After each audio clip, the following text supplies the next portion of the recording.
Aquí tenemos la definición de lo que es un sólido geométrico. Es todo lo que ocupa un lugar en el espacio. Y en geometría lo que se estudia son sus formas y medidas. Vamos a calcular volumen y vamos a calcular lo que es el área superficial.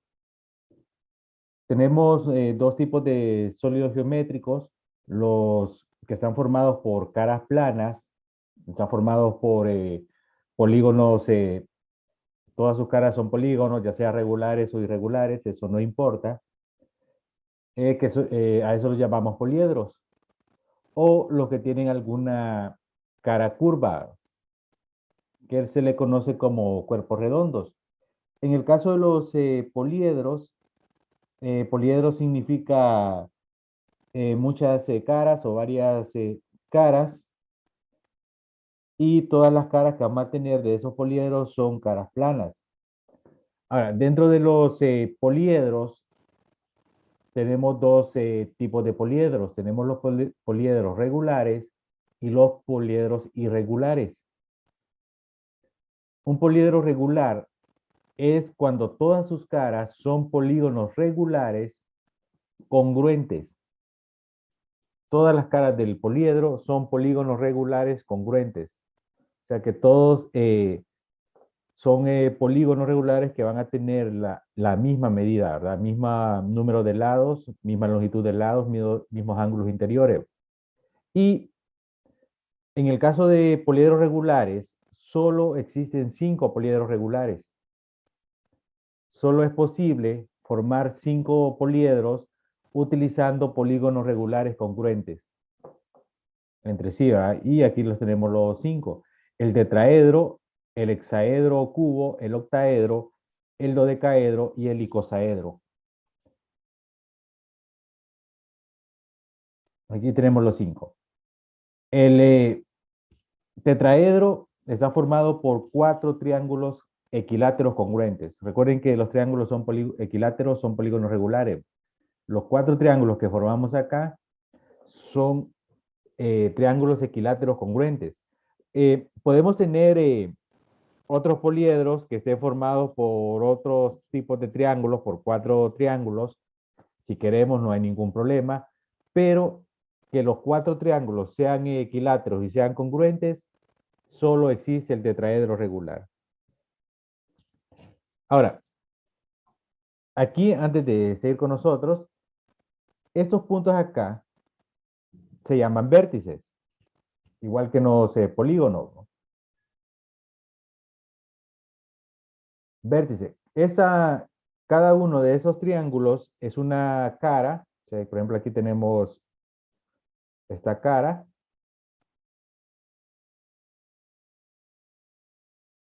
Esa es una cara.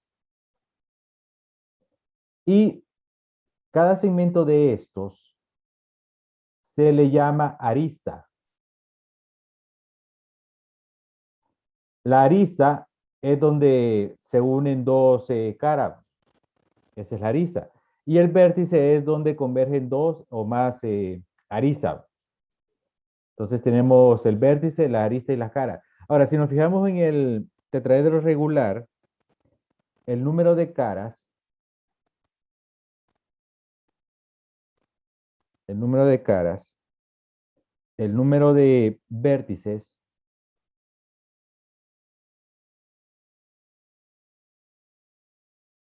y el número de aristas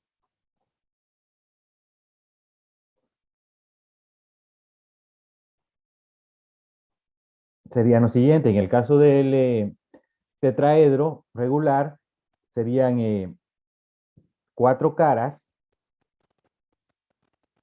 Vértices, si los contamos, 1, 2, 3, 4 vértices. Y el número de aristas, si las contamos, 1, 2, 3 aquí, 4, 5, y la del fondo serían 6.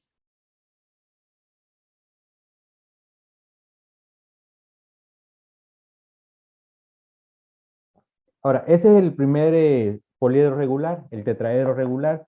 Sus caras son 4 triángulos equiláteros congruentes. El siguiente poliedro regular es el hexaedro o cubo regular, va, hexaedro regular o cubo. Las caras de un hexaedro regular son cuadrados congruentes. Y si contamos el número de caras que tiene un hexaedro regular, son 6 caras.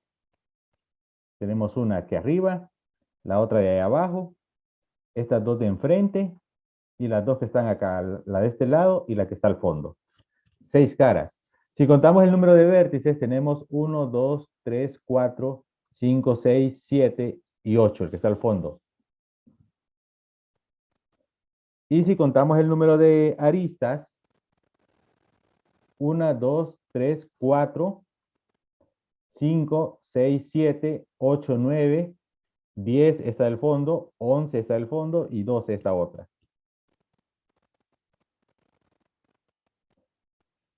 Ese es el cubo o hexaedro. De ahí tenemos el octaedro regular, que está formado por 8 triángulos equiláteros congruentes.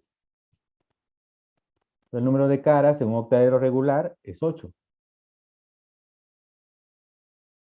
El número de vértices en un octaedro regular, si los contamos, 1, 2, 3, 4, 5, 6. El número de aristas, 1, 2, 3, 4, 5, 6, 7, 8. Las que se miran aquí al frente, ¿verdad? Más 4 que están punteadas, serían 12. Las punteadas son las que están por el lado de atrás. Un poliedro regular formado por 8 triángulos equiláteros congruentes. El dodecaedro regular está formado por 12 pentágonos regulares congruentes. Aquí solo está dibujada la parte de enfrente. Por ejemplo, la parte de atrás aquí quedaría de la siguiente forma.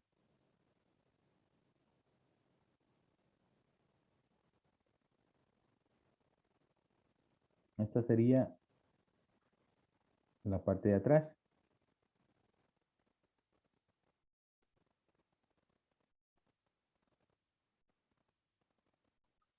Tenemos, es un dodecaedro regular, tenemos 12 caras, 12 pentágonos regulares congruentes. El número de vértices, si los contamos, vamos a tener 20 vértices.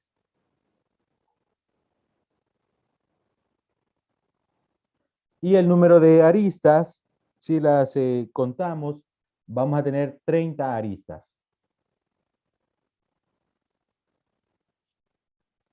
Y por último tenemos el icosaedro regular, que está formado por 20 triángulos equiláteros congruentes. Entonces aquí, por ejemplo, también solo está dibujada la parte de enfrente. Solo está dibujada esa parte, entonces habría que dibujar la otra parte, la de atrás, que sería más o menos así. Y aquí sería algo así.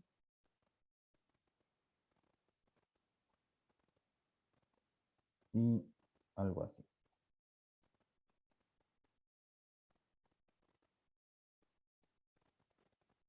Bueno, por ahí.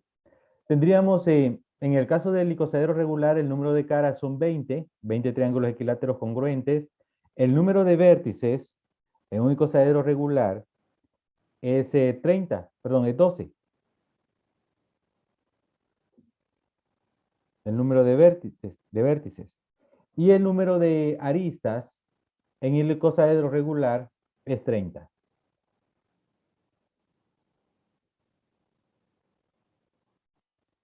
Es 30. Ahora, repito, estos son los únicos 5 poliedros regulares que existen. No hay más poliedros regulares. O sea que no hay más poliedros que nosotros podamos agarrar un polígono regular, duplicarlo, multiplicarlo todas las veces y poder formar una figura cerrada, una figura sólida. No hay. Podemos formar otros poliedros con triángulos, con hexágonos, con hectágonos, con cubos, con paralelogramos, con rectángulos, se pueden formar, pero que todas las caras sean el mismo polígono regular, solo existen estos 5. No hay más. Bien, eso es un poco de teoría. Bueno, antes de ver los otros poliedros, porque vamos a ver otros poliedros que no son regulares, hay una relación entre el número de caras, vértices y el número de aristas en un poliedro regular, en estos 5. Solo se apliquen esos 5. Y es que si sumamos el número de caras más el número de vértices, por ejemplo, aquí nos da 8, 2 unidades más que el número de aristas. En este, si sumamos las caras más los vértices, nos da 14, 2 más que el número de aristas. Aquí sucede lo mismo. 14, 2 más que el número de aristas. 32, 2 más que el número de aristas. 32, 2 más que el número de aristas. O sea que nosotros podemos decir que el número de caras más el número de vértices es igual al número de aristas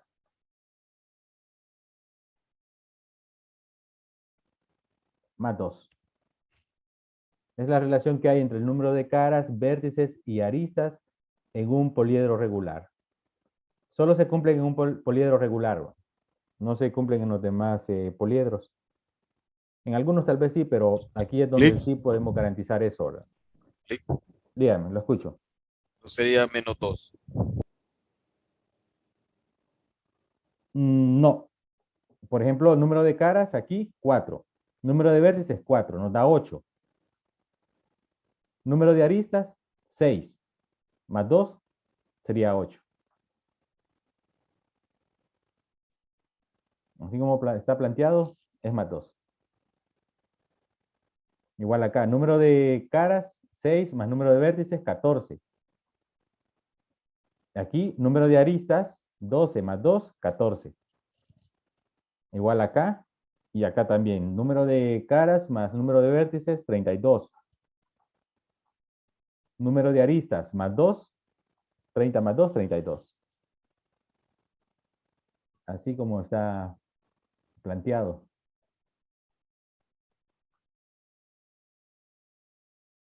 Entonces, esa relación se cumple solo en los poliedros regulares, ¿va? Ahora, si queremos pasar este 2 al otro lado, entonces aquí a este lado sí sería menos 2.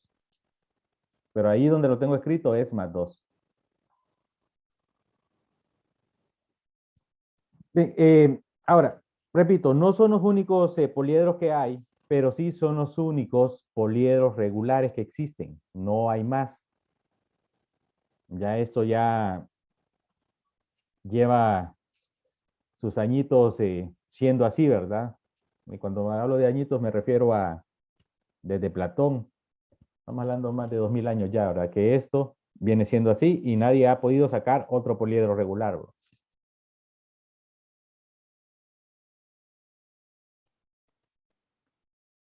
Bien, ahora, tenemos otros poliedros, ¿no? Que no son regulares.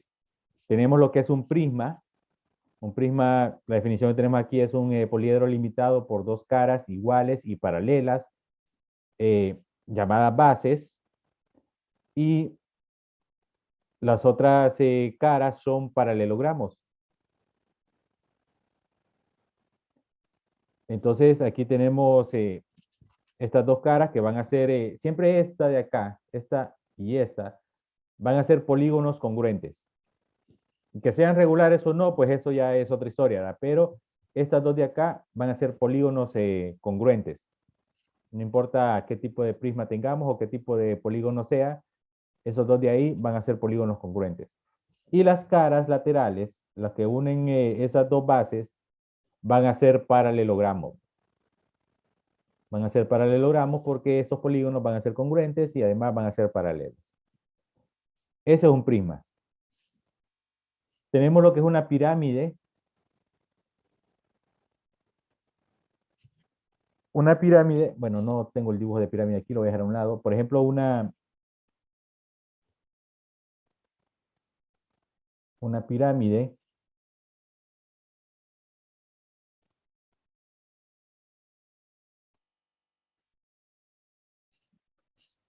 Su base tiene una base que es un polígono, puede ser regular o no, eso es lo de menos.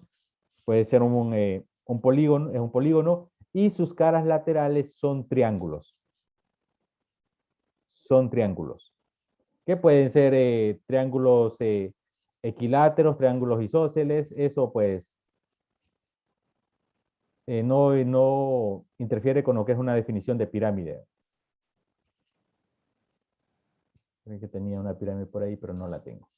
Bien, esos son poliedros, no son los únicos poliedros que vamos a ver, o que existen, perdón, pero sí son los que con los que vamos a trabajar más. Y en el caso de la pirámide, vamos a trabajar con lo que se llama también, aparte de esta, lo que se llama pirámide truncada, que es la pirámide que se le corta un pedazo.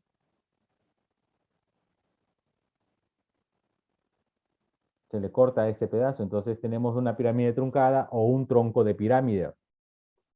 Cualquiera de los dos nombres es válido. Ahora, los otros sólidos que tenemos que no son poliedros porque las caras son curvas, son los que llamamos sólidos de revolución o cuerpos redondos. Pero la definición, el nombre de sólidos de revolución es mejor porque, por ejemplo, en cálculo 2 hay un tema que se llama sólidos de revolución, que se refiere a eso mismo, a este tipo de sólidos. Entonces, dentro de los sólidos de revolución, con los que vamos a trabajar, tenemos el cilindro y el tipo de cilindro que en el que vamos a trabajar es el que se obtiene al girar un rectángulo por uno de sus lados, o alrededor de uno de sus lados obtenemos un cilindro. No es el único cilindro, pero eso con el que vamos a trabajar. Incluso, si se fijan, las bases del cilindro son círculos, pero en algunos problemas, por ejemplo, habla de cilindro circular. Pareciera que es redundante, pero en realidad no lo es, porque la definición de cilindro es más amplia que lo que estamos viendo aquí, ¿verdad? Pero para efectos de la clase, esto no sirve. De ahí, pues, otra vez, repito, en cálculo 2 hay un tema que se llama superficies cilíndricas, donde se ve ya de forma amplia lo que es un cilindro o una superficie cilíndrica. Por el momento nosotros vamos a trabajar con este. El cono es otro sólido de revolución que con el que vamos a trabajar es el que se obtiene al girar un triángulo rectángulo. Ahora, puede ser cualquier triángulo, pero al hacerlo con triángulos rectángulos acá y con rectángulos acá, lo que obtenemos es un cilindro recto. Es un cilindro recto. Porque si no es un rectángulo acá, por ejemplo, sino que es un paralelogramo, posiblemente obtengamos un cilindro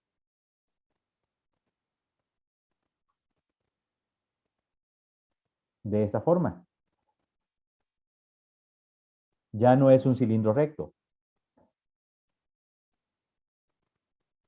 Ya no es un cilindro recto. ¿Verdad? Entonces, nosotros vamos a trabajar con cilindros rectos, pero solo hablo aquí de rectángulos.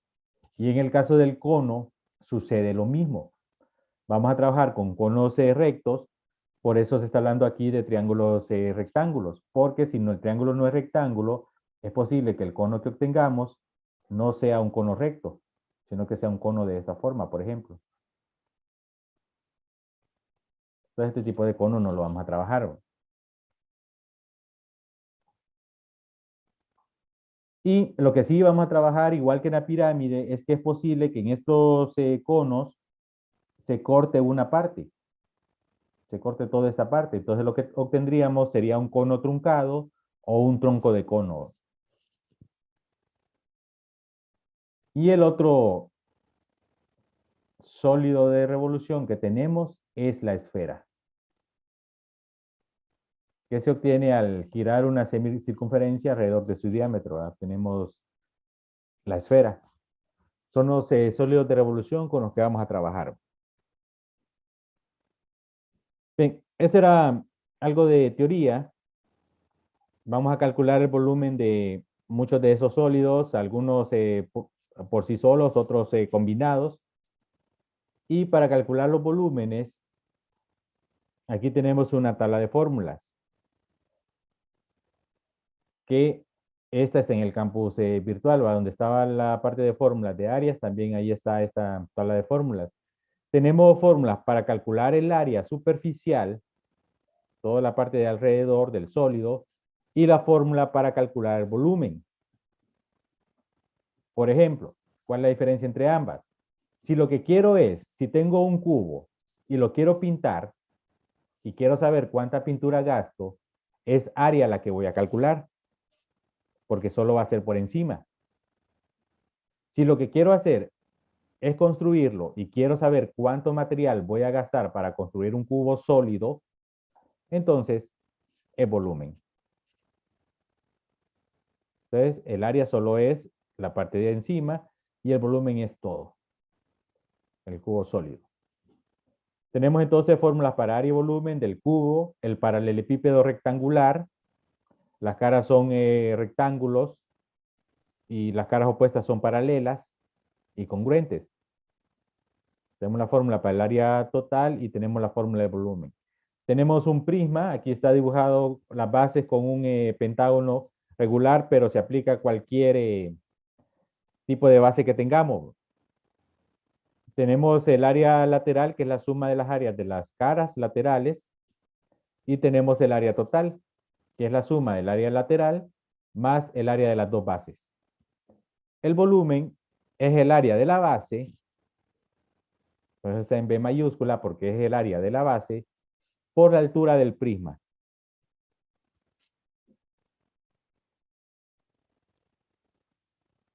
Tenemos la pirámide, el área lateral, que es la suma de las caras laterales, en este caso de los triángulos, y el área total, que es la suma de las áreas laterales, más el área de la base. El volumen, un tercio del área de la base por la altura de la pirámide. Tenemos el tronco de pirámide. Aquí tenemos dos bases que van a ser paralelas.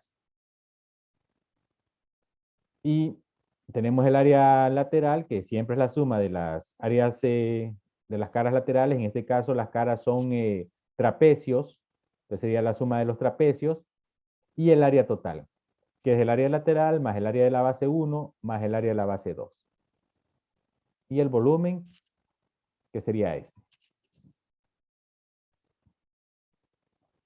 La esfera no tiene área lateral, solo tiene superficie o área total, que está dado por esto.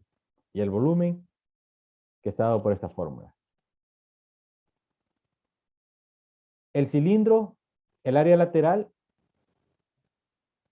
es está dado por esta fórmula. El área, la parte que forma toda la cara lateral de un cilindro, si nosotros abrimos ese cilindro, es un rectángulo, uno con el que estamos trabajando. Entonces el área de ese rectángulo está dado por esta fórmula.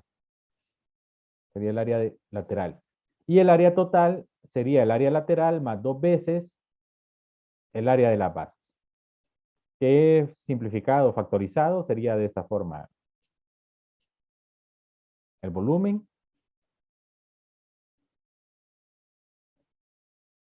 El cono. Fíjense, en el cono tenemos esto, que es la altura del cono, que es un cono recto, la altura del cono, y tenemos esto.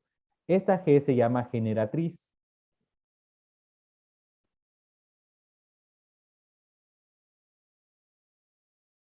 Generatriz. Y si nos fijamos en este cono recto, la generatriz es la hipotenusa de ese triángulo rectángulo que se forma aquí. Es diferente a la altura. Entonces tenemos el área lateral que está dado por esto, el pi por el radio por la generatriz, el radio de la base, y tenemos el área total. Que el área total siempre es el área lateral más el área de la base y el volumen de un cono. El tronco de cono, tenemos dos bases, así que tenemos dos radios diferentes. El área lateral está dado por esta forma y el área total y el volumen. Y creo que son todas las fórmulas que tenemos. Están todas las, bueno, no son todos los sólidos, pero sí son las que, al menos los que vamos a utilizar, ¿no? Ahí están todas las fórmulas. Entonces veamos un ejemplo cómo calcular lo que es el volumen. El tipo de problemas que vamos a ver aquí, ¿verdad? Parecido a los de áreas. Bueno, aquí tenemos lo siguiente. Una población, dice, tiene 5.000 habitantes que consumen un promedio por persona de 0.12 metros cúbicos de agua diariamente. Determinar el radio de la base de un pozo en forma de cilindro circular recto que abastezca a la población y que además tenga capacidad para una reserva de 25% del consumo diario, tal que su altura sea 4 veces su diámetro. Ok, para empezar, es el sólido con el que vamos a trabajar, un cilindro circular recto. Entonces, vamos a tratar de dibujarlo.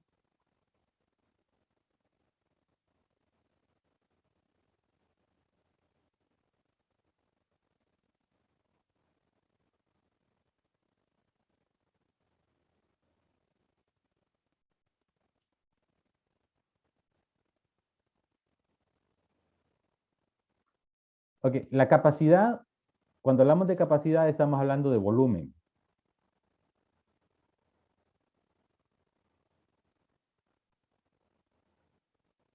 El cilindro tiene un radio.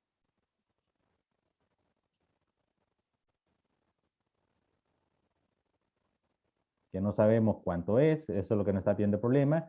Tiene una altura.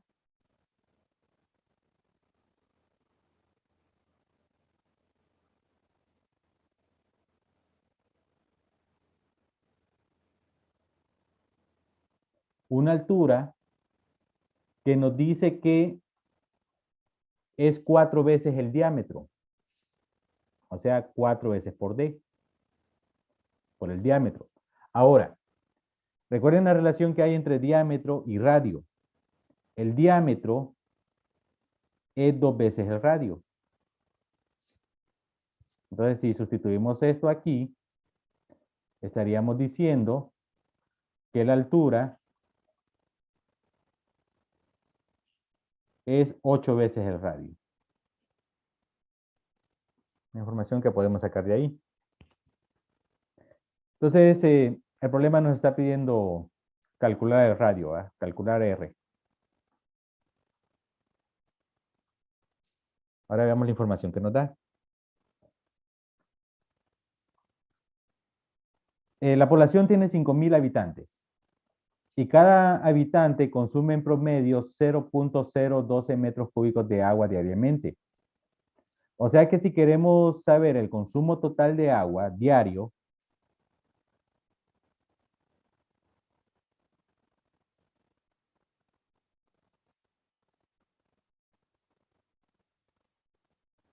sería los 5.000 habitantes por lo que consume cada persona.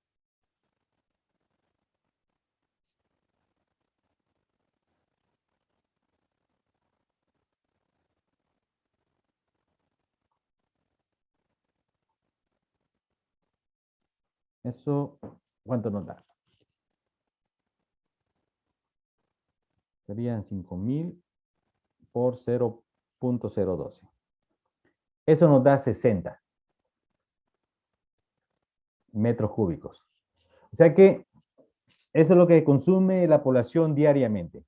En total, 60 metros cúbicos. El problema nos está diciendo determinar radio la base de un pozo en forma de cilindro recto que abastezca a la población. O sea que el pozo debe tener esos 60 metros cúbicos aquí. Ahí deben haber 60 metros cúbicos.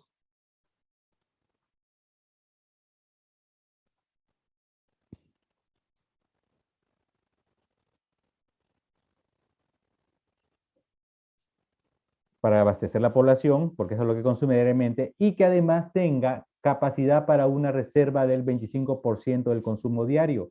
O sea que esto de acá debe ser una reserva del 25%.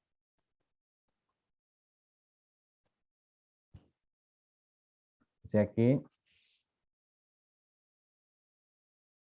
la reserva de 25%. Vean que ese 25%, el problema dice claramente, tengo una reserva del 25% del consumo diario. Ese 25% es del consumo diario. ¿Cuánto consumen? 60 metros cúbicos. O sea que ese 25% es de 60 metros cúbicos. O sea que estaríamos hablando que la reserva sería de 15 metros cúbicos. Vamos a escribirlo de esta forma. Los 60 metros cúbicos por el 25%.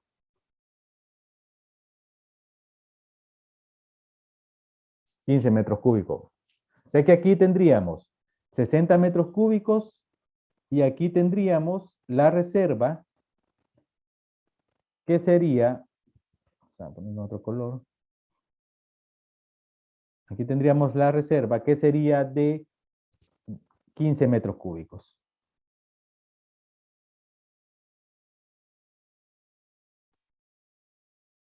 O sea que la capacidad total del tanque, porque el tanque debe contener el consumo diario y lo de la reserva, la capacidad del tanque debe ser de 75 metros cúbicos. Y repito, cuando estamos hablando de la capacidad en estos problemas, estamos hablando del volumen.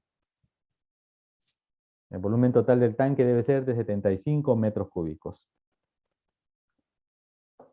¿Vamos bien hasta ahí? ¿Alguna pregunta, alguna duda?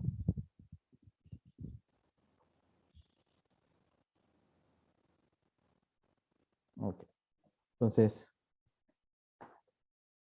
sigamos. Bien, ahora, recuerden que el problema nos está pidiendo calcular el radio, ya tenemos la capacidad del volumen del tanque, o del pozo en este caso, es un cilindro circular recto, nos está dando el volumen y nos está dando el radio. La fórmula que vamos a utilizar entonces es la del volumen del cilindro circular recto para poder calcular el radio.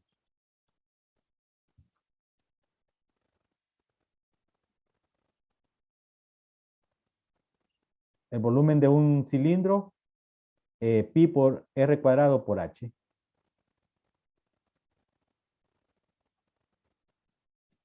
Sustituimos todos los datos que tenemos. El volumen, 75.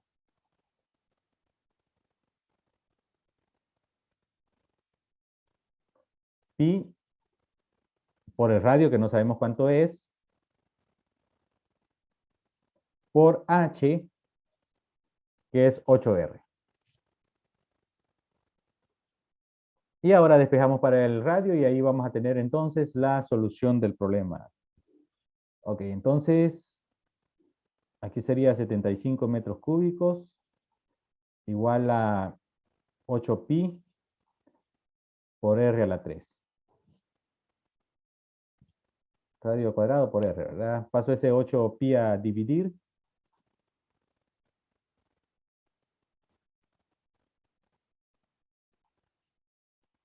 Y paso este exponente como radical al otro lado, ¿verdad? Entonces nos va a quedar la raíz cúbica de 75 sobre 8 pi. Por la raíz cúbica de m a la 3, que solo sería m. Igual a r. Y ahí tenemos entonces el radio que debe tener ese pozo para poder cumplir con las condiciones que dice el problema. Lo podemos dejar así, o si queremos expresar los decimales, podemos hacerlo. Eso en decimales nos daría, vamos a ver, 75 entre 8 por pi y raíz cúbica de eso. 1.44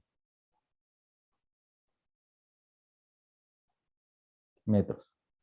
Y ese es el radio que debe tener ese pozo para abastecer a toda la población diariamente y además de eso tener un 25% de el consumo diario para la reserva.